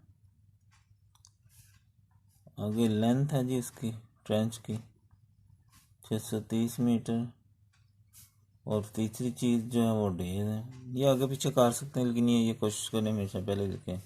वैसे तो जहाँ मर्जी लिख लो, मसले नहीं है। ये आ गया 18। अब 770 मीटर है और 28 डेज है, तो कितने वर्कर चाहिए। ठीक है जी, ये हमारी सिचुएशन आ गई हमारे सामने। ठीक है, तो अब हम क्या करेंगे, पहले एक चीज़ को देख लेंगे। ठीक है, अब देखें ये एरो तो हमेशा आपने ऊपर ही लगाना है। अब सिचुएशन जहन में ले आए कि हमने गड़ा खोदना है। ठीक है, हमने नहीं, मतलब वर्कर्स ने। अगर 18 दिन में करना हो, वो गड़ा खोदना हो, तो 14 वर्कर चाहिए। अगर 28 दिन में करना हो, अब डेज क्या हो गए जी, ज़्यादा। अब आपने ये देखना है कि अगर कोई काम ज़्यादा दिन में करना हो, यानी लेट करना हो, तो फिर वर्कर हमें ज़्यादा करने पड़ेंगे या कम करने पड़ेंगे, बस ये आपने देखना होता है। तो ऑफ कोर्स भाई, जब कोई काम ज़्यादा लेट करना हो ना, फिर बंदे कम करने पड़ेंगे ताकि काम लेट हो जाए। अब यानी अगर हमने ये चीज़ ज़्यादा करनी है, डे ज़्यादा करनी है, यानी वो जो गड़ा खोदना है ज़्यादा दिन लगा के खोदना है, तो वर्कर कम करने पड़ेंगे। ठीक है, तो ये भाई हमारे पास होता है इन्वर्स रिलेशन। इसमें एक चीज़ और दूसरी के उल्टा हो रही हो। इन्वर्स रिलेशन में एरो नीचे लगाना होता है। ठीक हो गया जी। अब ऐसे ही हमने दूसरी चीज़ का कंपैरिजन कर लेना है। ठीक है, दूसरी चीज़ क्या है हमारे पास, दूसरी चीज़ है जी लेंथ। अगर जो लेंथ है 300, अब ये भूल जाना आपने, लेंथ अगर हो 630 मीटर तो 14 वर्कर्स चाहिए। अब लेंथ हो गई है ज़्यादा। अब देखें ना, अगर काम ज़्यादा हो जाए तो हमें वर्कर्स भी ज़्यादा चाहिए होते हैं। अब ये चीज़ हो रही है ज़्यादा, यानी लेंथ ज़्यादा होने से हमें वर्कर भी क्या चाहिए, ज़्यादा चाहिए। ये क्या है, डायरेक्ट रिलेशन है। जब एक जैसा इफेक्ट हो तो डायरेक्ट रिलेशन में एरो हम क्या करते होते हैं, ऊपर की तरफ लगाते होते हैं। ठीक हो गया जी। तो ये थी जी हमारी सिचुएशन। एरो हमने लगा लिए और ये एरो नीचे को है। ठीक है, तो बस अब ये टेल ऊपर, हेड वाली नीचे, टेल वाली ऊपर, हेड वाली नीचे, मल्टीप्लाई, टेल ऊपर, हेड नीचे। ये 14 उधर आएगा तो मल्टीप्लाई हो जाएगा, 770, 0 से चलो रहने दो, 18/28। तो 14 मल्टीप्लाई 770 मल्टीप्लाई 18 इक्वल दबा देंगे, फिर तकसीम 630 इक्वल दबा देंगे, तकसीम 28। तो ये हमारे पास आ जाएगा जी 11 वर्कर्स चाहिए हमें। ठीक हो गया जी। तो आई होप आपको समझ आ गया होगा। ठीक है, तो आगे है जी हमारे पास क्वेश्चन नंबर 14। कहता a manager plans to produce 100 units. एक मैनेजर जो है वो 100 यूनिट्स 25% 4 घंटे काम करके बनाना चाहता है। कितने यूनिट बनाएगा? और 40 वर्कर हैं और 3 घंटे डेली काम करना चाहते हैं। तो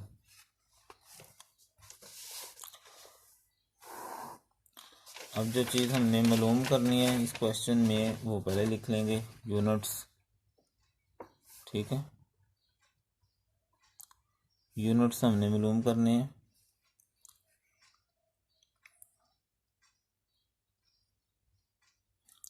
दूसरी चीज़ है पर्सन्स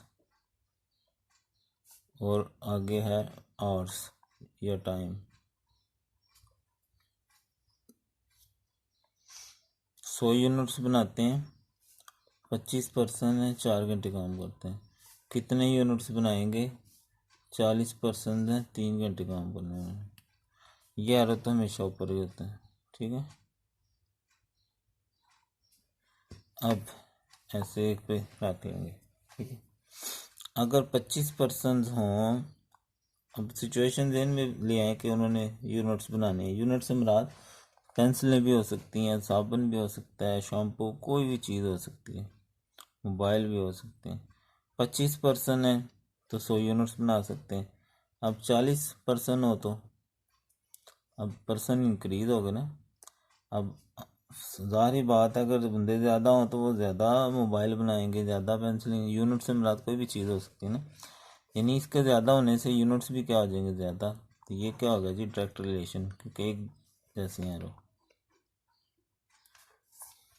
अगर 4 घंटे काम करते हैं तो 100 यूनिट्स बन जाते हैं, और अगर 3 घंटे काम करें, अब टाइम क्या हो रहा है? कम। ठीक है, ज़ाहिर है कोई भी चीज़ में अगर हम वक़्त कम लगाएं तो वो चीज़ कम बनेगी, यानी इसके कम होने से वो भी क्या हो रही? कम। फिर इफ़ेक्ट एक जैसा ही है, उसमें ऊपर की तरफ से इसमें दोनों नीचे हैं, फैक्ट सेम है। फैक्ट सेम हो तो डायरेक्ट रिलेशन में एरो ऊपर को लगाया जाता है। ठीक है, तो आगे टेल ऊपर, हेड नीचे, टेल ऊपर, हेड नीचे, मल्टीप्लाई, टेल ऊपर, हेड नीचे, 100 इधर आकर मल्टीप्लाई हो जाएगा। बाकी सारा वैसे लिख देंगे और फिर कैलकुलेटर अपना कमाल दिखा देगा हमें। 100 मल्टीप्लाई 40 मल्टीप्लाई 3 इक्वल दबाएंगे तकसीम 25 इक्वल दबाएंगे तकसीम 4 इक्वल दबा देंगे। लें जी 120 यूनिट्स बन जाएंगे। ओके हो गया जी, ये हो गया क्वेश्चन नंबर 15। ठीक है, क्वेश्चन नंबर 16 है। कहता 12 पंप्स वर्क कर रहे हैं 7 घंटे एक दिन में और 250 टन पानी निकालते हैं 20 डेज में। कोई वाटर पंप लगा होगा कहीं, जैसे आजकल फिल्टर प्लांट्स होते हैं। तो कहता है 15 पंप्स 8 घंटे कितना 3000 टन निकालेंगे कितने दिनों में? ठीक है, डेज।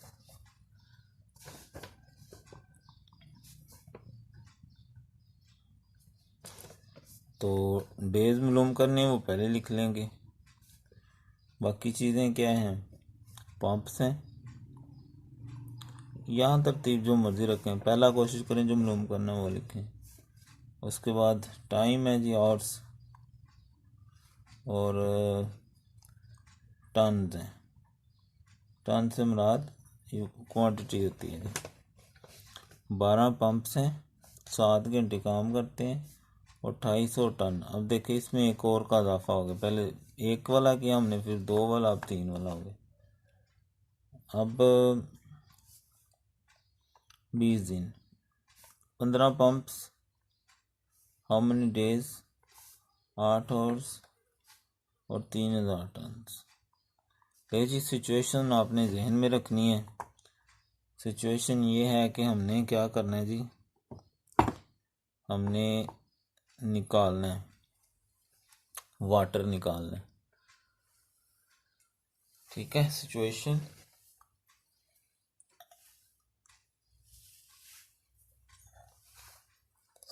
जहन में रखनी है आपने, ये एरो हमेशा ऊपर। अब अगर तो हो 12 पंप्स यानी पानी निकाल रहे हैं तो 20 दिन लगते हैं।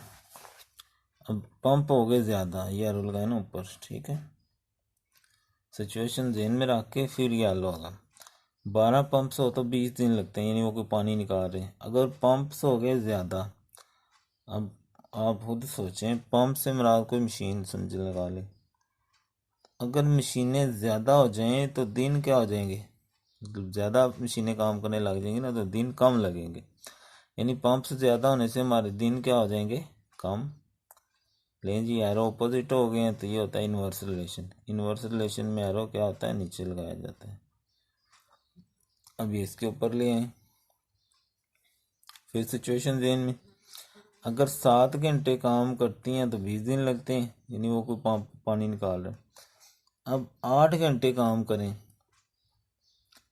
अब जाहिर बात है अगर 8 घंटे किसी चीज़ में 1 घंटा ज़्यादा लगाया जाएगा रोज़ तो दिन फिर कम हो जाएंगे, यानी जल्दी काम हो जाएगा ना तो कम दिन लगेंगे। यानी वक्त ज़्यादा होने से दिन क्या हो रहे हैं, फिर इन्वर्स रिलेशन। इन्वर्स में एरो कहाँ होता है, नीचे की तरफ। ठीक है, अब रह गया जी हमारा तीसरा, तीसरे को भी कर लें।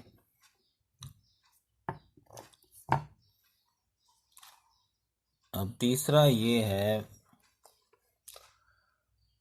कि अगर तो 250 टन निकालना हो हमने तो 20 दिन लगते हैं, और अगर 3000 टन निकालना हो, अब पानी क्या हो गया, ज़्यादा हो गया जो निकालना है, तो ज़ाहिर है ज़्यादा पानी निकालने के लिए हमें ज़्यादा दिन लगेंगे। इन दो चीज़ों को इग्नोर कर देना आपने। ज़्यादा पानी निकालना है तो ज़्यादा दिन लगेंगे। लो जी, दोनों चीज़ें ज़्यादा हो रही हैं, डायरेक्ट रिलेशन होता है तो एरो ऊपर लगाया जाता है डायरेक्ट रिलेशन में। ले जी, एरो लग गए हमारे। अब आराम से इनको लिखेंगे और हल कर लेंगे। टेल ऊपर होती है, हेड नीचे होता है। टेल वाला ऊपर, हेड वाला नीचे, दरमियान में मल्टीप्लाई। टेल ऊपर, हेड नीचे, मल्टीप्लाई। टेल ऊपर, हेड नीचे। ठीक है, 2 0 2 0 से काट दो, ये 20 इधर आ जाएगा। 12 ओवर 15, 7 ओवर 8, इधर रह जाएगा 30 ओवर 28। नहीं काटना तो कोई बात नहीं, कैलकुलेटर काट लेगा उधर। तो ये आ गया जी 20 मल्टीप्लाई 12 मल्टीप्लाई 7 मल्टीप्लाई 30, इक्वल दबाएंगे तकसीम 15, इक्वल दबाएंगे तकसीम 8, इक्वल दबाएंगे फिर तकसीम 28। ले जी, हमारे पास जो आंसर है वो आ गया जी 15 डेज, 15 दिन लगेंगे। ठीक हो गया जी। तो ये हो गया जी आज हमारा क्वेश्चन नंबर 16 तक। क्वेश्चन में हमें एक चीज़ ज़्यादा दी गई थी, डेज दिए, पंप टाइम, टन्स। पंप हमने देखे, पंप ज़्यादा होने से दिन कम हो जाएंगे, इन्वर्स रिलेशन। टाइम ज़्यादा लगाने से भी दिन कम होते हैं, इन्वर्स रिलेशन। ज़्यादा पानी निकालना, ज़्यादा डेज, तो डायरेक्ट रिलेशन। आगे फिर क्वेश्चन नंबर 17 है, कहते the stay 12 man for 28 days. अगर 12 बंदे 28 दिन के लिए एक होटल में ठहरते हैं, मतलब कहीं मरी चले गए हैं, कोयटा चले गए हैं, कहीं भी चले गए, तो 6720 रुपीज़ उनका बिल बनता है। Find the cost for 8 man for 14 days. अगर 8 मैन हो और उन्होंने 14 दिन उसी होटल में ठहरना हो तो फिर क्या उसका बनेगा बिल वगैरह। ठीक है, तो ये हमने क्या करना है जी, फाइंड करना है। ठीक है,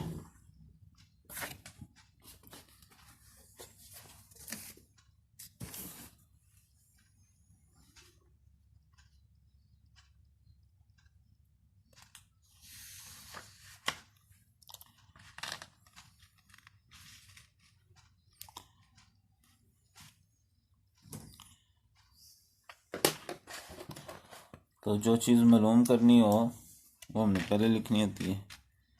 कॉस्ट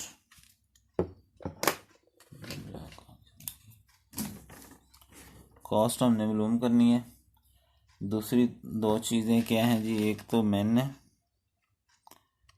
और तीसरी चीज़ है डेज। अब कहता है 12 मैन है, 28 डेज रहना है उन्होंने, तो उनका बिल आता है 6720। अगर 8 मैन हो उन्हें 14 दिन रहना हो फिर बताएं। ठीक है जी, वही सिंपल सी बात है। हमने क्या करना होता है कि पहले एक चीज़ को कंपेयर करेंगे फिर दूसरी को करेंगे। एक पे हम पेंसिल रख दें हमने, इसका एरो हमेशा ऊपर होता है। अब देखें, अगर 12 बंदे हैं, सिचुएशन जेन में ले आए कि उन्होंने किसी होटल में ठहरना है। अगर 12 बंदे हों तो उनका बिल इतना आता है। अब बंदे क्या हो गए, कम हो गए, एरो नीचे। अब जाहिर बात है कहीं भी कोई बंदे कम हो और उनका बिल हमेशा कम ही बनेगा। तो ये देखें दोनों एरो क्या हो गए, नीचे हो गए। एरो का रुख दोनों का एक तरफ हो तो डायरेक्ट प्रोपोर्शन होता है, तो एरो ऊपर लगाना होता है। ठीक है,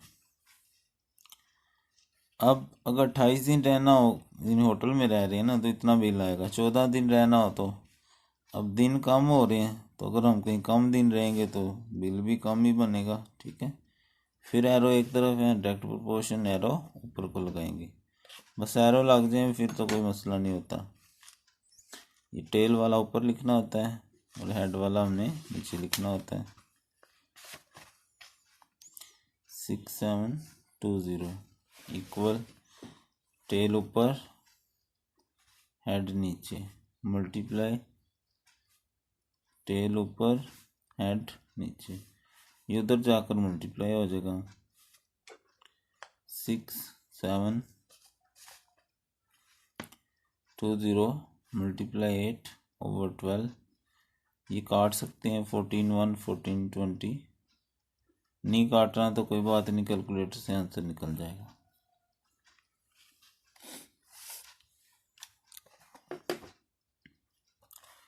तो 6720 मल्टीप्लाई 8 मल्टीप्लाई 14 इक्वल दबा दिया, तकसीम 12 से पहले डिवाइड कर दें, इक्वल तकसीम भी 28 से, तो ये 2240 हमारा आंसर आ गया जी।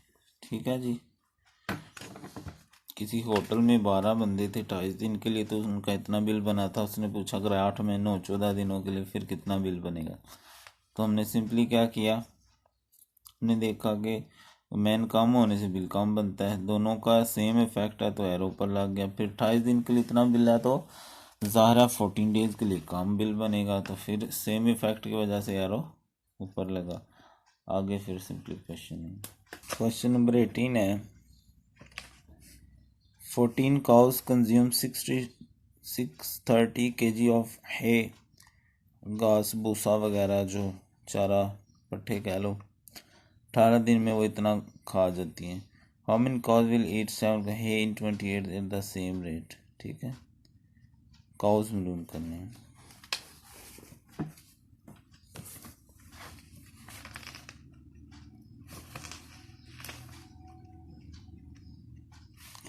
जो चीज़ मालूम करनी हो वो पहले लिखते हैं, और दूसरी चीज़ें क्या हैं, वेट है और तीसरी चीज़ है डेज। ठीक है, जो चीज़ मालूम करनी है वो हम पहले लिखते हैं। तो 14 काउज हैं और वो 630 kg खा जाती हैं 18 डेज में। अब क्या है, अब चारा है 770 और 28 डेज में कितनी गायें खा जाएंगी। पहला एरो हमेशा ऊपर होता है, बाकी एरो लगाने के लिए हमने क्या करना होता है, हम ऐसे रख लेते हैं। अब 630 kg अगर चारा है तो 14 गायें खाती हैं। अब चारा क्या हो गया ज़्यादा, सिचुएशन ध्यान में रखेंगे कि चारा खाना है गाँव ने। अब चारा हो गया ज़्यादा, चारा क्या हो गया ज़्यादा। अब देखें, ज़्यादा अगर हमने घास मंगवा लिया तो ज़ाहिर है हमें गायें भी ज़्यादा लानी पड़ेगी, वरना तो ख़राब हो जाएगा। यानी इसके ज़्यादा होने से हमें ये भी क्या करना पड़ रहा है ज़्यादा।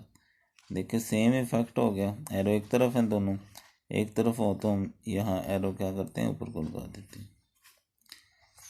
अगर 18 दिनों में खाना हो तो 14 गायें, 28 दिन में खाना हो तो, यानी कोई भी चीज़ है अगर ज़्यादा दिन यूज़ करनी हो, अब डेज क्या हो रहे हैं ज़्यादा। अब अगर हमने कोई भी चीज़ ज़्यादा दिन इस्तेमाल करनी हो तो जो खा रहे हैं उनको भगाना पड़ेगा, कम करना पड़ेगा। यानी अगर ज़्यादा दिन निकालने हैं तो गायें क्या करनी पड़ेगी, कम करनी पड़ेगी ना, क्योंकि कम गायें होंगी तो फिर ज़्यादा दिन निकलेंगे, वरना तो वो जल्दी खा जाएंगे, थोड़े दिनों में ख़त्म हो जाएगा। तब ये देखें एरो रिवर्स हो रहे हैं, जब रिवर्स हो तो इन्वर्स प्रोपोर्शन होता है, इन्वर्स प्रोपोर्शन में एरो नीचे को लगाया जाता है। ठीक है जी, एरो लागे बस आगे, ये टेल वाला ऊपर, हेड वाला नीचे, टेल वाला ऊपर, हेड वाला नीचे, मल्टीप्लाई टेल वाला ऊपर, हेड वाला नीचे।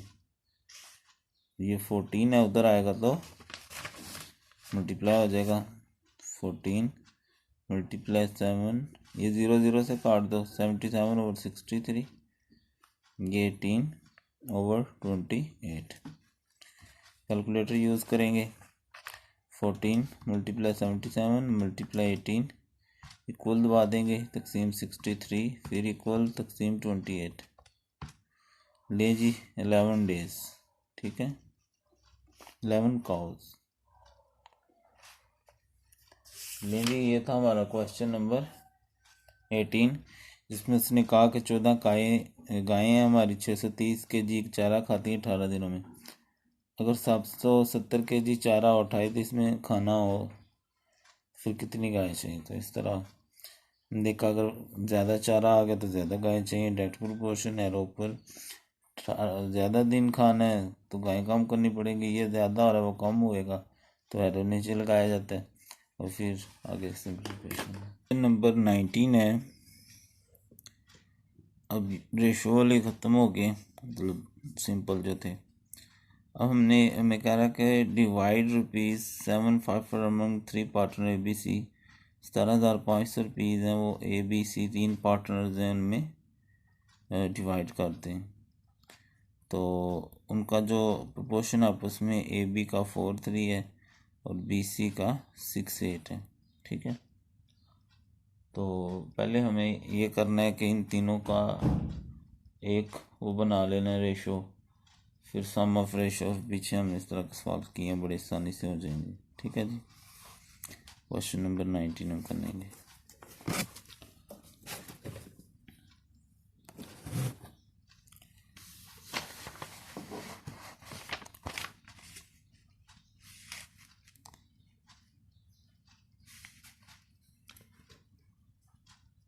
तो पहले हम लिख लेते हैं, AB का जो है वो है 4:3 और BC का है 6:8।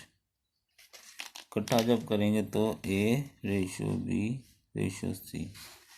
A का 4, B का 3, फिर B का 6 और C का 8।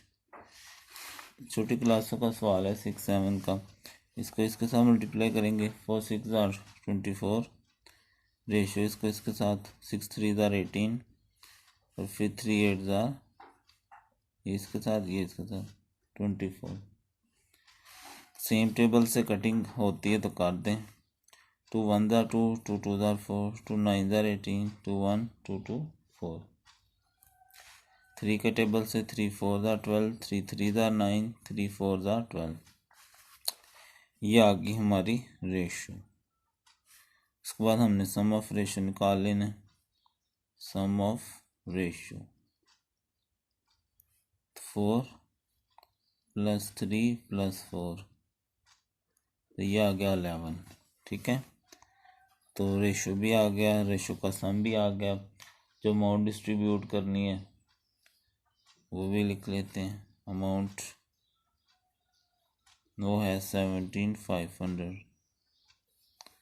तो बस ए का शेयर पहले लिख देंगे, एज शेयर, ए का हिस्सा। ए का रेशो 4 है, सम ऑफ रेशो 11 है, मल्टीप्लाई ये रकम है।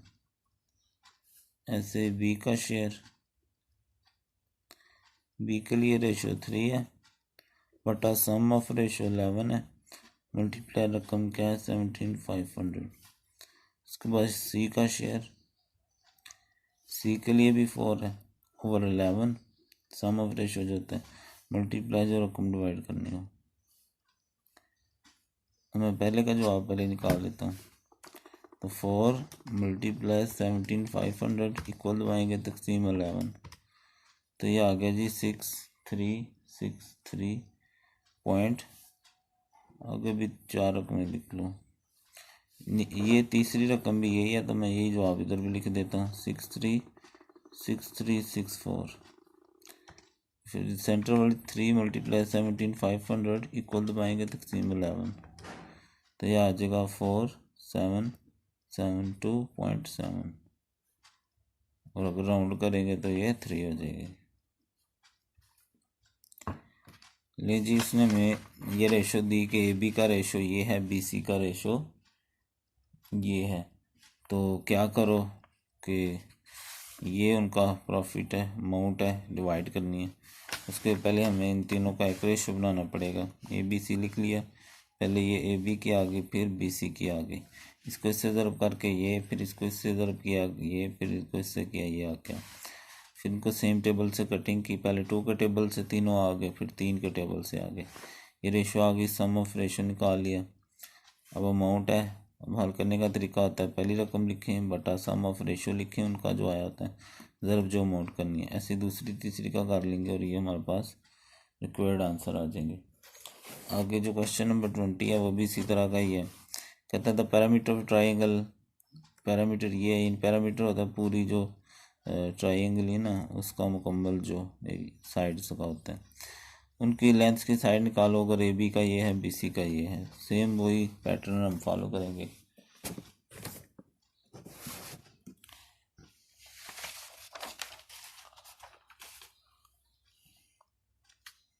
तो क्वेश्चन नंबर जो अभी हम करने लगे हैं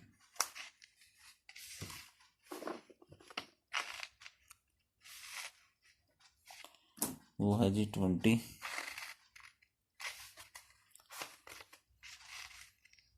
ए रेशो बी जो है वो है 2:3, बी रेशो सी जो है वो है 5:7। तो A ratio B ratio C, A B का है 2 और 3 और इसका है 5 और 7। ठीक है, तो 2 5 ज़ार 10, 5 3 ज़ार 15, 3 7 ज़ार 21। अब देखें तो ये किसी भी टेबल में नहीं आ रहे, तो रेशो आ गई हमारे पास। अब सम ऑफ रेशो कर लें, सम ऑफ रेशो 10 × 15 × 21, तो ऐड कर लें 10 × 15 × 21, तो ये आ गया 46। अब सिंपल ए side length,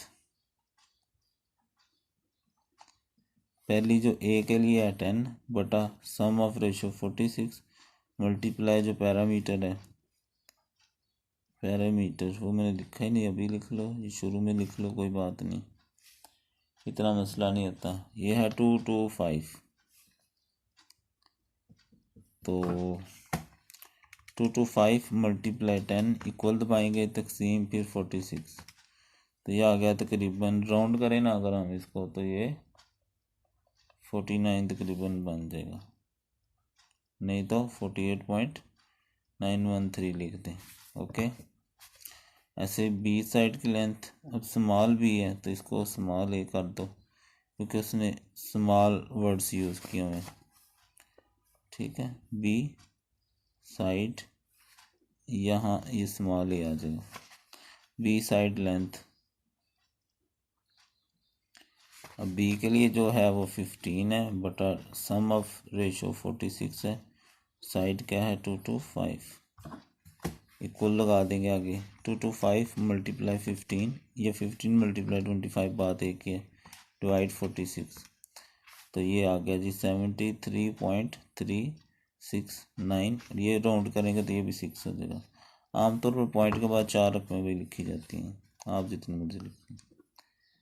seat side length, अब सी के लिए जो हमारे पास रेशो है वो है 21 ओवर टोटल लेंथ जो है वो है, यानी सम ऑफ रेशो वो 46 है, मल्टीप्लाई पैरामीटर है 2 to 5, तो ये आ गया 21 मल्टीप्लाई 2 to 5 इक्वल दबा देंगे, तकसीम 46, तो ये आ गया हमारे पास 102.7174, ठीक है ना, राउंड करेंगे तो 4 हो जाएगा। तो ये रेशो दिया गया था, पहले इन तीनों का एक रेशो कर लिया ABC ऐसे करके, ये 2 3 आ गया, नीचे लिखेंगे 5 7, इसको इसके साथ ज़रूर करना होता है, फिर इसको इसके साथ, फिर इसको,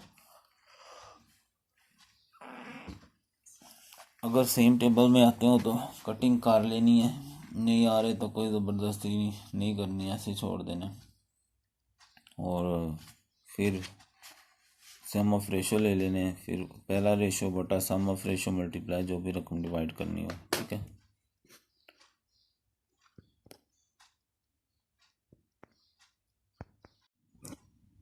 क्वेश्चन नंबर 21 है,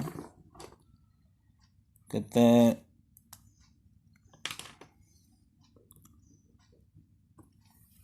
3 स्टूडेंट हैं ABC, उनको स्कॉलरशिप मिली है 36,000 इकट्ठी मिल गई है, AB का रेशो ये है, BC का रेशो और ये है, तो इनको डिवाइड कर दें इनके दरमियान, ठीक है यार, बकरी बकरी दे देंगे ज़रूर, टेंशन पानी सी सारे, चलो कोई बात नहीं। क्वेश्चन नंबर है जी 21, अमाउंट जो है वो है 36,000, A और B का जो रेशो है वो है 3:2, और B और C का जो रेशो है वह 4:5, तीनों को इकट्ठा बना लेंगे, A:B:C, A के लिए 3, B के लिए 2, फिर B के लिए 4, C के लिए 5, इसको इससे करेंगे 3 4 12, 4 2 8 एंड 2 5 10, सेम टेबल से कटिंग हो रही है, 2 6 12, 2 4 8, 2 5 10, ले जी ये रेशो आ गई, इसका सम कर लें, सम ऑफ रेशो 6 + 4 + 5, तो ये आ जाएगा 15। अब ए का स्कॉलरशिप लिख लो, शेयर लिख लो, प्रॉफिट लिख लो, प्रॉफिट नहीं लिखेंगे क्योंकि वो कौन सा कारोबार कर रहे हैं, स्कॉलरशिप होता है जो बच्चे को मेहनत करते हैं, अच्छे नंबर लेते हैं तो गवर्नमेंट की तरफ से, ठीक है।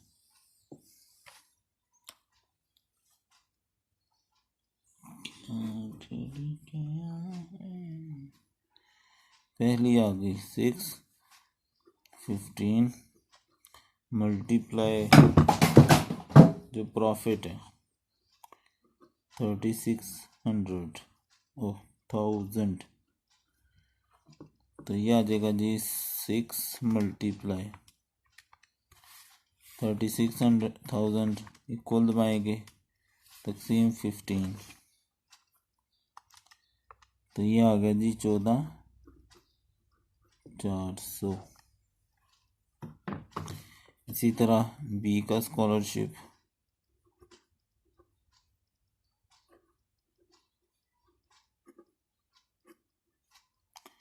बी के लिए रेशो 4 है बटा सम ऑफ रेशो 15 है मल्टीप्लाई जो अमाउंट है वो है 36,000, तो 36,000 मल्टीप्लाई 4 डिवाइडेड बाय 15, तो ये आ जाएगा 9600। इसी तरह सी का स्कॉलरशिप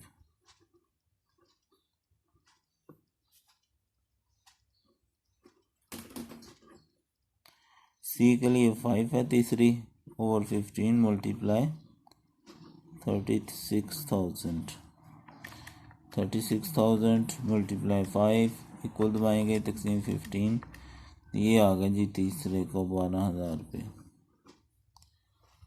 ठीक है जी, तो आई होप आपको समझ आ ही गया हो गैस से,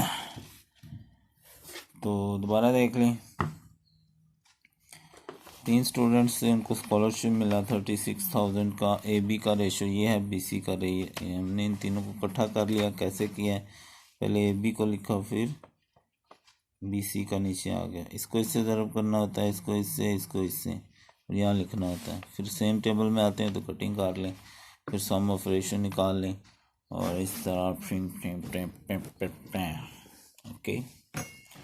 ये था जी क्वेश्चन नंबर 21।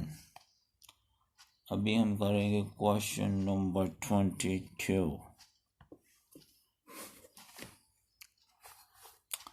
डिवाइड करें 2410। 3 ब्रदर हैं, अशरफ असलम अकरम शिमरान शिंगला, ये रेशो दी गई है इनकी,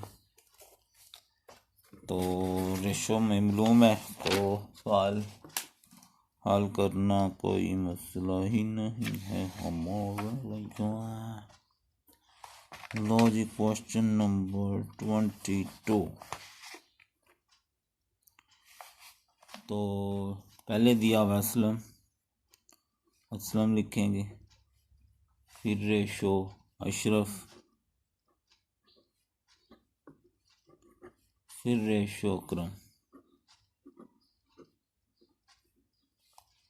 तो असलम का है 4, अशरफ का है 5, फिर अशरफ का है 9 और अकरम का है 16।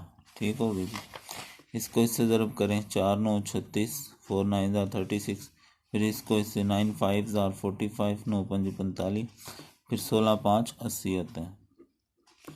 नहीं आता तो ऐसे ज़रूर कर लेंगे, 16 ज़रबे 5। ठीक है, अभी देखेंगे अगर सेम टेबल में आ रहे हो तो काट दें, नहीं आ रहे तो कोई ज़बरदस्ती तो नहीं है भाई, तो देख लें अगर कटिंग हो जाए तो। नहीं हो रही क्योंकि ये 2 से होता है या 3 से होता है, ये 2 से भी 2 से नहीं होता, 3 से होता है, ये दोनों 3 से हो गए, ये 3 से नहीं होता। ठीक है चलो छोड़ो, आ गया, इनको सम कर लो। सम ऑफ रेशो 36 प्लस 45 प्लस 80। ठीक है, ये आ गया हमारा सम। अब हमने क्या करना है, इसको चुप करके ऐड कर लेंगे। तो 36 प्लस 45 प्लस 80, तो ये आ गया 161।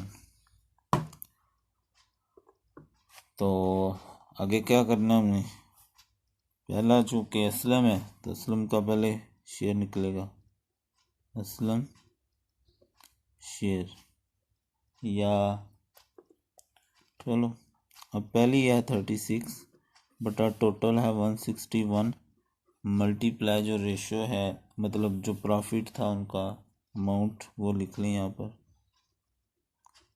अमाउंट उसने दी हुई है हमें 2415। वाह जी वाह, ना प्रॉफिट तो मुकना ही नहीं है अगर खाओ ना थे। 36 मल्टीप्लाई 2415 इक्वल दबाएंगे तकसीम 161 तो ये आ जाएगा 540। सुभान अल्लाह, 540 रुपये। सेंटर में था अशरफ तो अशरफ आ जाएगा। अशरफ शेयर, अशरफ का शेयर, अशरफ के लिए 45 है। सम ऑफ रेशो 161 है।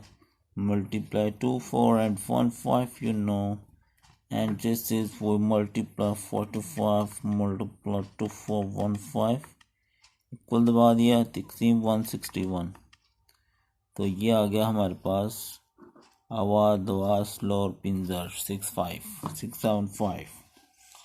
तीसरा है अकरम, तो अकरम शेयर, अकरम का शेयर, अकरम है 16 80 80 ओवर सम 161 है। मल्टीप्लाई जो रकम है वो है 2004 करोड़ 25 लाख रुपया। तो ये आ गया जी 80 मल्टीप्लाई 2415 इक्वल दबाएंगे तकसीम 161 तो ये लो जी 1200 ले जी। ये अमाउंट थी, इनका रेशो दिया गया था हमें। असलम अशरफ का ये था और अशरफ अकरम का ये था। इसको इससे ज़रब करके ये लिखा, इसको इससे किया ये लिखा, फिर इसको इससे किया तो ये लिख लिया। कटिंग नहीं हो रही थी इसलिए सम ऑफ रेशो कर लिया। पहले के लिए पहला नाम बटा उसका सम मल्टीप्लाई जो रकम डिवाइड करनी है, ऐसे ही बाकी करने होते हैं। फिर भी अगर किसी चीज़ की समझ ना आए तो आप कमेंट में पूछ सकते हैं। क्वेश्चन नंबर 22 है, कहता है असलम अकरम और रशीद के दरमियान कुछ ज़मीन है वो डिवाइड करनी है। जो एरिया है ना उसका वो 804 स्क्वायर मीटर्स है। अगर असलम और अकरम का रेशो ये है, अकरम का और रशीद का ये है, तो उनका बताओ कितनी कितनी ज़मीन आएगी उनके हिस्से में।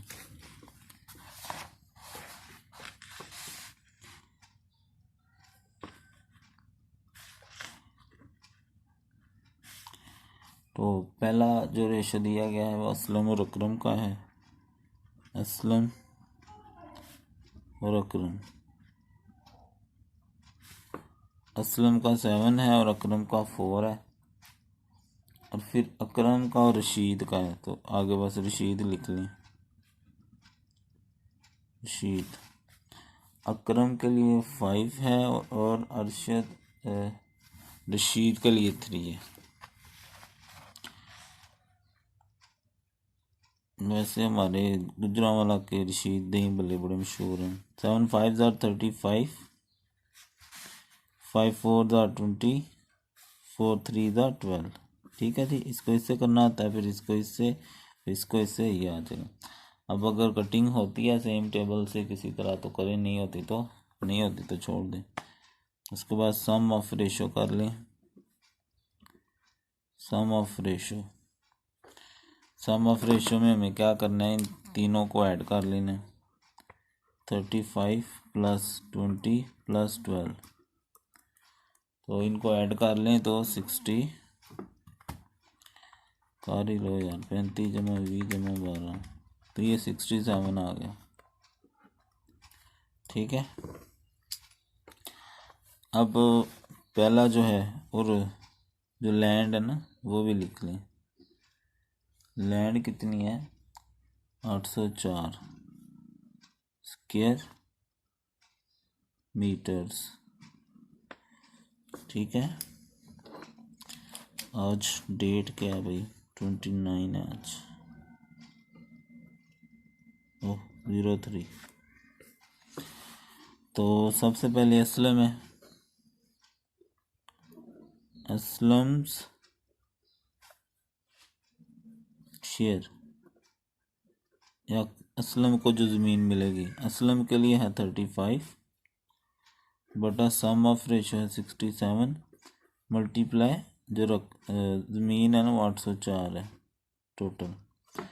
तो ये आ गया जी 35 मल्टीप्लाई 804 इक्वल दबाएंगे तकसीम 67, 420 स्क्वायर मीटर इसको मिल जाएगी।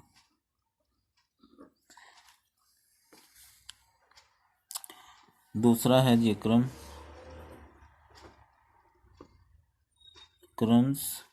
शेयर। अक्रम के लिए हमारे पास सेंटर में जो रेशो अक्रम का है 20 बटा टोटल 67 है मल्टीप्लाई है 804। तो ये आ गया 20 मल्टीप्लाई 804 इक्वल दबाएंगे तकसीम 67। तो ये आ गया जी 240 स्क्वायर मीटर आ जाएगा। अब तीसरा है वो है रशीद शेयर। रशीद के लिए जो तीसरा रेशो है वो 12 है बटा सम ऑफ रेशो 67 और ज़मीन जो है वो है 804। तो 12 मल्टीप्लाई 804 तकसीम 67। तो ये आ गया जी रशीद की 144। ले जी सिंपल सा क्वेश्चन था, उसने हमें कहा कि भाई ऐसे करोगे असलम और अकरम में ये रेशो है, अकरम और रशीद में ये रेशो है, तो 804 स्क्वायर मीटर ज़मीन है वो इनमें डिवाइड करो। पहले तीनों का एक बना लेना इस तरह, इनको इससे ज़रब, इसको इससे, इसको इससे, फिर सम ऑफ रेशो ले लेने, ये बटा सम ऑफ रेशो मल्टीप्लाई जो रकम है। ऐसे ही करते करते करते करते सवाल हल हो गए।